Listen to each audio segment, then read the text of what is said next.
What day is it, Andy? It's Saturday. But what date is it, Andy? I don't know. I think it's the 8th of June 24. It feels more like September rather than June with the northerly wind. But I'm at Killiecrankie, a place I'm familiar with. I worked night shift back in the early 1986. 12-hour night shifts, skeleton staff, and well, 8 o'clock at night I started. Travelled up from the hometown. Started at 8 o'clock and finished at 8 in the morning. Got back home at 9:30. Something to eat, sleep, back up, got away, work again. Done that for weeks, and then we decided my workmate got a caravan and we stayed there. And oh, the money was fantastic. We even got even more money for staying on site, but oh, it was a hard job, and it was very, well, February, as you can imagine, was not the best time of year to be spending in Killiecrankie at night on the open road. So the largest engineering project since the Channel Tunnel was built in Europe. That's how fantastic this viaduct was. I can't show you at this point, but I'd never been down in the guts of Killiecrankie, to be honest. Well, I have walked the road, but luckily in order to get a beer, I said to my mate, I've had enough of this. I'm going to the pub. Well, how are you going to get there? I said, I'll just walk. Oh, don't be crazy. I said, yeah, I'll walk. And I did. So I know the road, but it's not the main A9 now, it's the old A9. So there wasn't much opportunity to stick your thumb out. Not really. But I'm going along to the Soldier's Leap.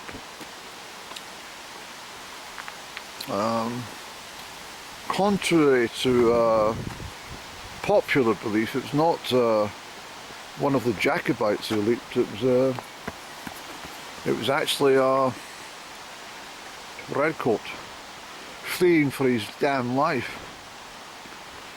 What Killiecrankie was, it was the Battle of Killiecrankie was in 1689, and it was at the end of well, it wasn't the end, it was in part of the turbulent period caused by Charles I of England and Scotland, Charles II, and also finally with James II of Scotland, who gave up his throne to, well, he fled to France. His nephew, William of Orange, decided to come and, well, it was more of an invitation rather than just come over and sort things out. It was all part of a sort of a royal endeavour, and much of this was due to the royal bloodlines in dispute. But one thing that's missed out, and it's missed out often, is the fact it was a religious war. It was never nothing to do with Scotland versus England or anything like that. It was purely and totally to do with the not willing to have a Stuart king on the throne because they wanted to make Scotland a Catholic country, which the majority of Scots didn't want. And since the arrival of William of Orange in 1690, we've been a Protestant nation. Not entirely, of course, but we are a Protestant nation. the Church of England still have affiliation with Rome, and in a small part that happens with the Church of Scotland too. If you go into the fine details. But the best way to describe it without causing uproar is it's almost like the fight in Ireland for independence from the British, for a united Ireland, something that most of the Irish people wanted, but not something that all of the British wanted, i.e. those who lived in Northern Ireland, the Protestant majority. It caused conflict for decades, basically, right through the 20th century. Centuries, to be honest, but certainly during the late 60s, 70s and forward until the Good Friday Agreement was signed. I think it was the only damn good thing that Bill Clinton ever did in his life, and Tony Blair. But they didn't tell you the full story. I'm not going to go into it because, well, it's too heavy a subject, isn't it? These are the parts that I would view from up onto the high level. Of course, the trees were not in leaf. Not all of them, anyway. But so the situation in Scotland was dire, and there's still people who want the throne to be returned to the Stuart dynasty. I mean, it's I'm talking about in this day and age, but I mean, this Battle of Killiecrankie was the only one that was ever won by the Jacobites, and it was led by Bonnie Dundee. That's John Claverhouse was his name. He actually got killed in the battle. And the night before the battle, he had a visitation from a bloodied troop. This happened several times in his dream. And he asked his sentry guard, he says, has there somebody been coming into my my tent, my accommodation? No, no one's passed there. And then on the third occasion, when the person appeared, he got up and he sat with one of his officers and said, I'm a bit worried about the apparition that's been coming into my tent. And of course it was an apparition, it was a premonition of his death. And yeah, so the Soldier's Leap was a Redcoat. People always assume that the Redcoats were all English troops. They weren't. They were led by, was it Balfour of Scourie, up in the Assynt area of Scotland.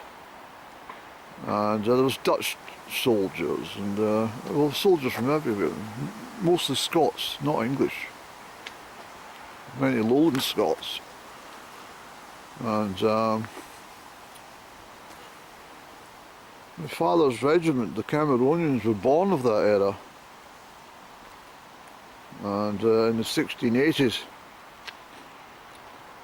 And this was to protect the Covenanters, who all they wanted to do was preach to God. But the royal declaration was you had to preach to King, and God second. So you can see how these it became a bit of a nasty affair throughout the lands, where the people of Scotland who wanted to preach to God only were not on the side of the Jacobites. And there were a lot of people who were who wanted the Protestant, well, Calvinist approach to religion. John Knox and stuff, you know. Of course, John Knox was, I mean, was portrayed as this horrid Calvinist, but he was actually he was a Catholic. He was born a Catholic, and he converted to Protestantism. I think he did that in Geneva before he came to Scotland. But I'm going down to the Soldier's Leap, so we go down this way. We go down to the guts of the river. Is it the River Tummel, Andy? Is it? I'm sure it's the River Tummel that passes here. Well, it's quite pleasant in the sunshine, but the Soldier's Leap, Eddie.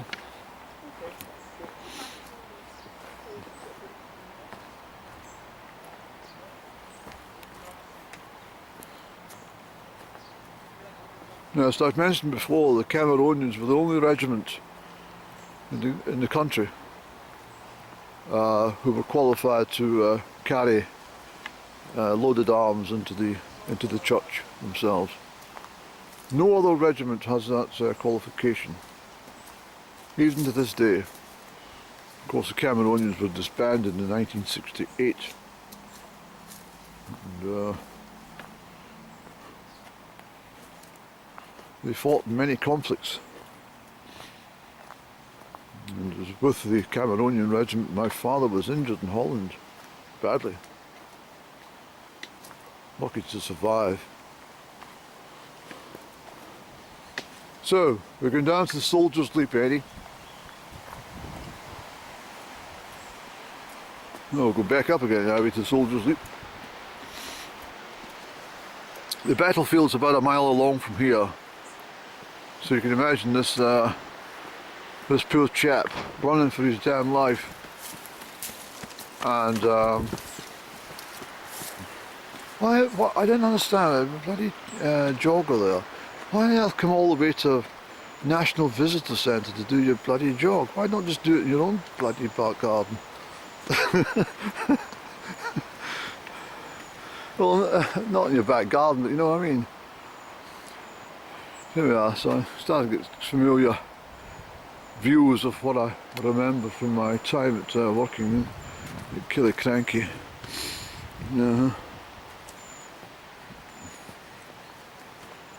Of course, most of it was in bloody darkness, wasn't it? Apart from the lights that we used. Very creepy place as well, I have to tell you that. Very, very, very creepy place. Okay, so here we go. Soldier's Leap. The large flat rock down below on your right on the water's edge is said to be the site from which Donald McBain, a Redcoat soldier, well, it's hardly an English name, is it? McBain. You understand what I'm trying to say? Donald McBain, a Redcoat soldier, fleeing the Battle of Killiecrankie, leapt 5.5 metres, around 18 feet, across the River Garry while being pursued by Jacobite clansmen. It's not the Tummel, it's the Garry, River Garry. How else did we get down there then?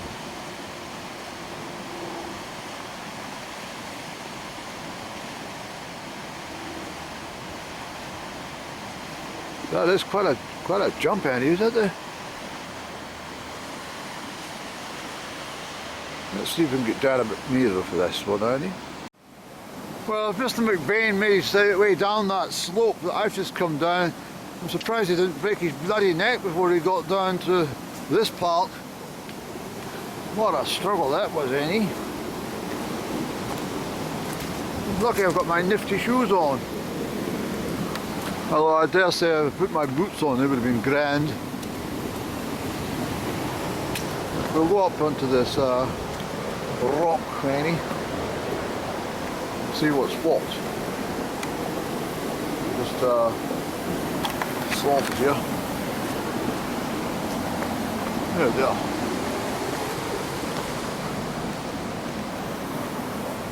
Don't be asking me to leap it.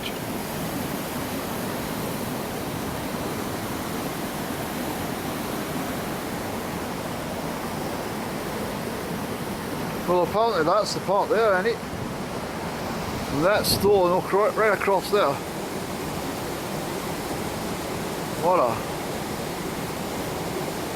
What a feat. Can't quite see that. I mean, he must have been. How on earth did he manage to do that, Eddie?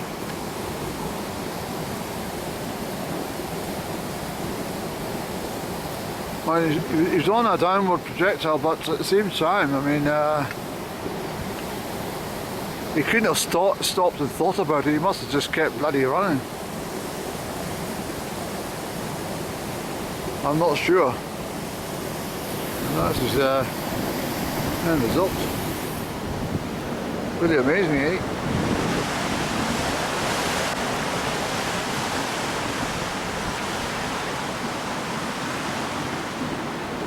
Yes, you were up there.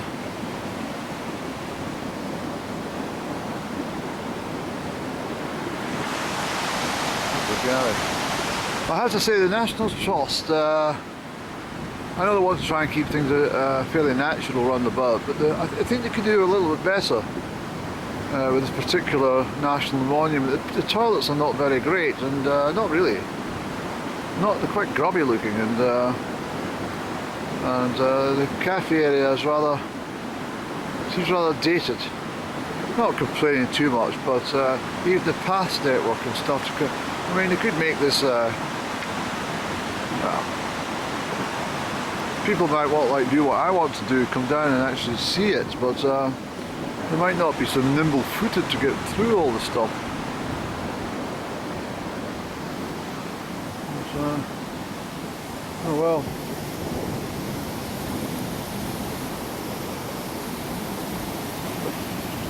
I think it said the flat stones. I think this is it here. Right across there. That's more like it, eh?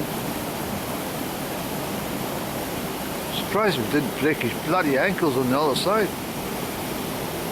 Smash his skull.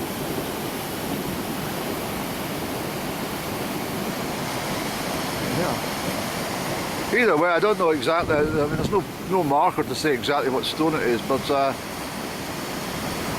it's 18 feet, so I can imagine that's the wonderful. I should take our trips up towards the battlefield end. It's quite a distance. We'll have a check. Look at all these aspen trees, eh? The roar of the tunnel. What do we know? That's the tunnel, River Garry.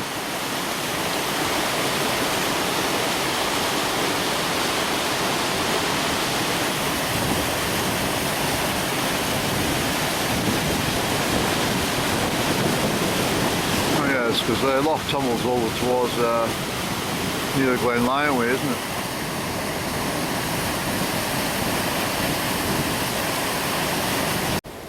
No, this is it, Eddie.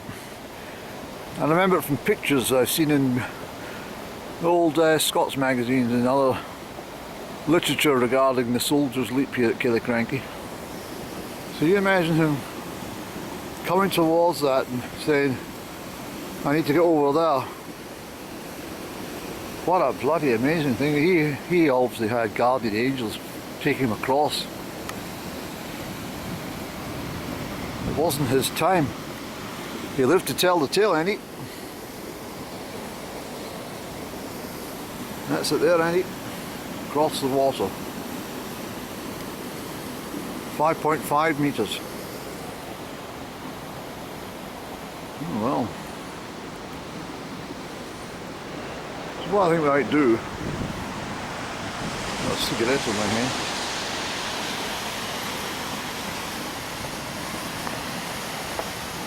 Turns it out.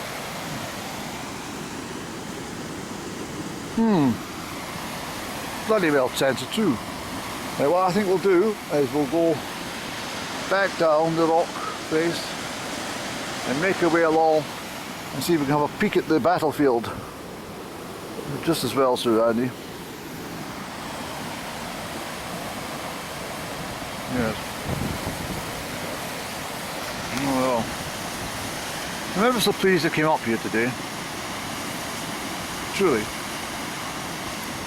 I can say I've ticked it off the bucket list. Have you ever been to Soldier's Leap at Killiecrankie? Yes, indeed I have.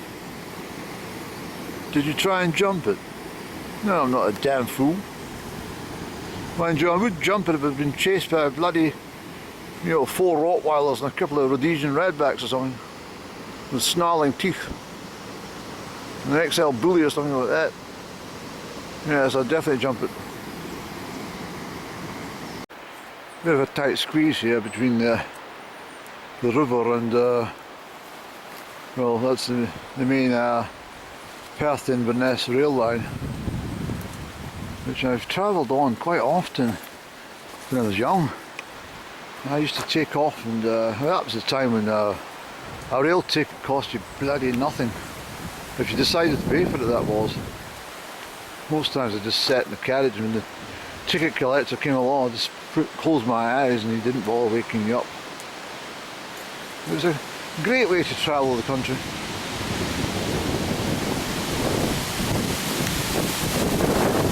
Yes. I'm getting a bit calmer for that non-payment. The wind's trying to smack these trees into my jaw. But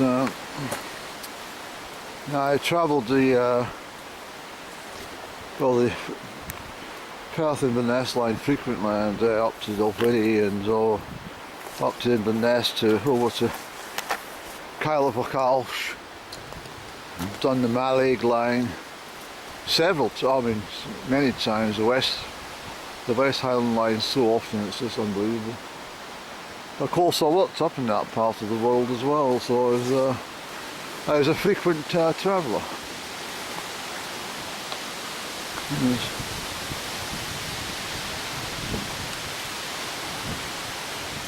I say, the National Trust, obviously they can't do anything about the rail track, but in actual fact, Andy, where the heck are we going ourselves here?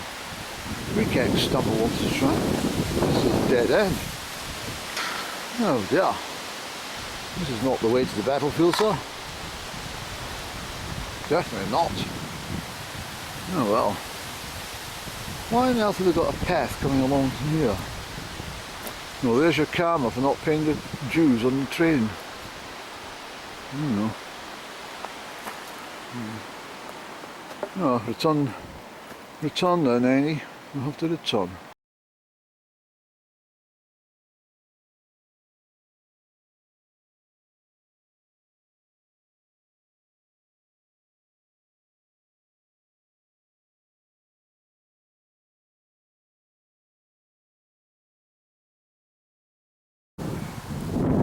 Hello again. It's very stormy, I'm afraid, but those very kind people at the museum give me sort of general directions to find the original battlefield site, and here we are.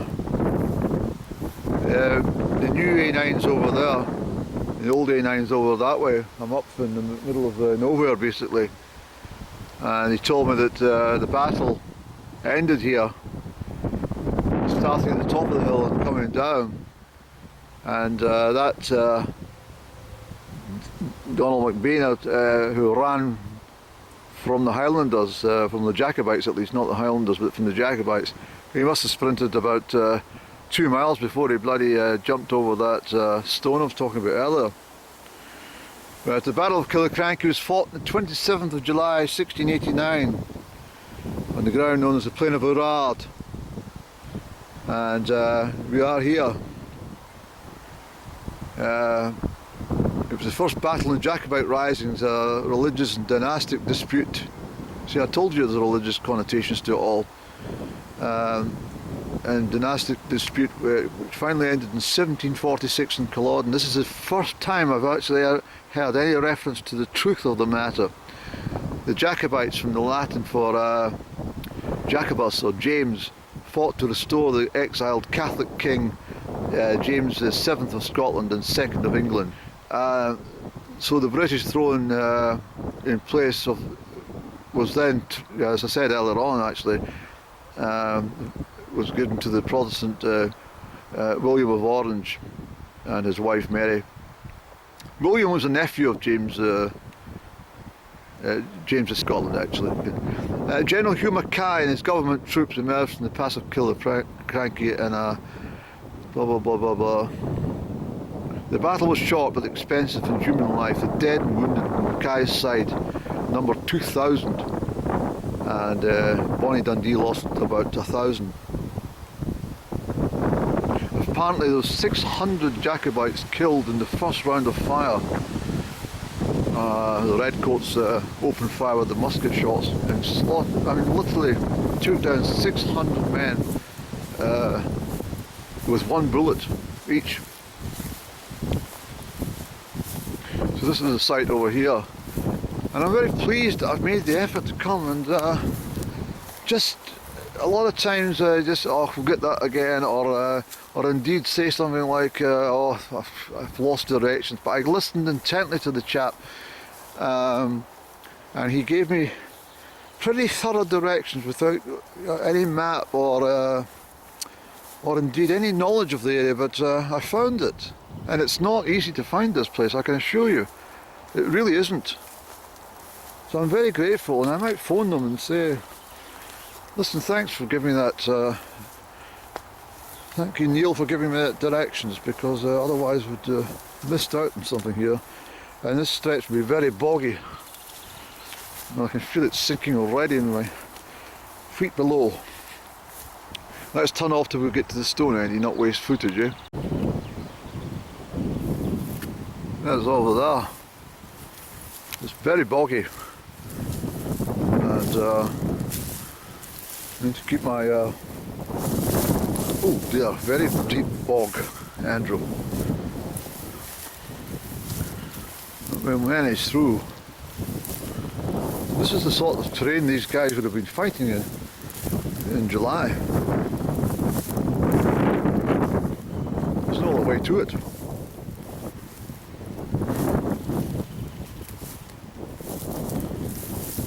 Look how deep the bog is, Annie. You couldn't come here. I mean, this is what I'm saying. The National Trust could make the sort of money these people have got, they could make a half decent path in here. I'm quite sure. I should bequeath some of my money to do so. There we go. In memoriam,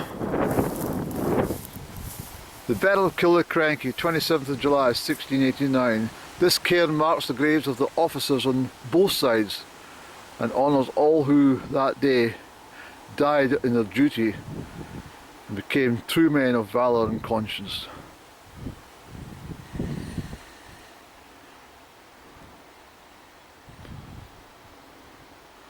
The whole earth is a tomb of the heroic men, and their stories not graven only in stone over their clay, but abides everywhere without visible symbol, woven into the stuff of other men's lives. To God be the glory. To God be the glory indeed. So they were coming down from all sides. And this is where it all happened, Eddie.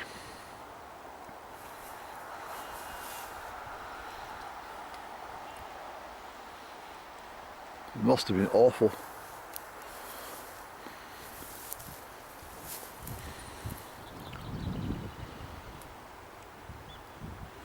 Yes. Of course, William of Orange and his, well, I better touch the cairn, I never touched it. God bless all those who fell on both sides. Truly, to God be the glory, because that's exactly what it was all about. It was about the religion.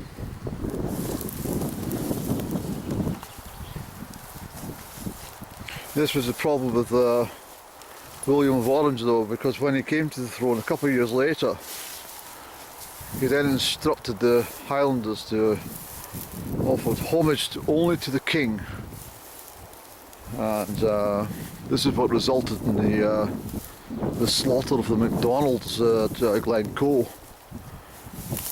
in 1692, was it the 16th of February 1692, because they didn't want to swear allegiance to the king. Can you imagine a present King Charles making an announcement on television? I want you to give up all thoughts of anything at all except me. And when you go to bed at night, I don't want you to pray to God, I want you to pray to me. Could you imagine the uproar in this modern society, this multicultural society, what exactly people would say and do? Well, it's no different then.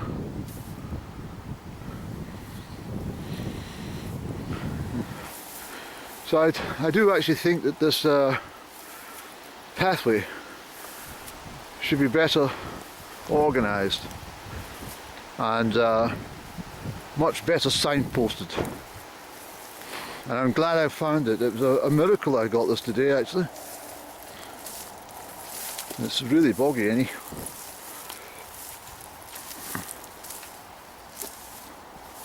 But it's situated between the two A9s, the old and the new.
Mas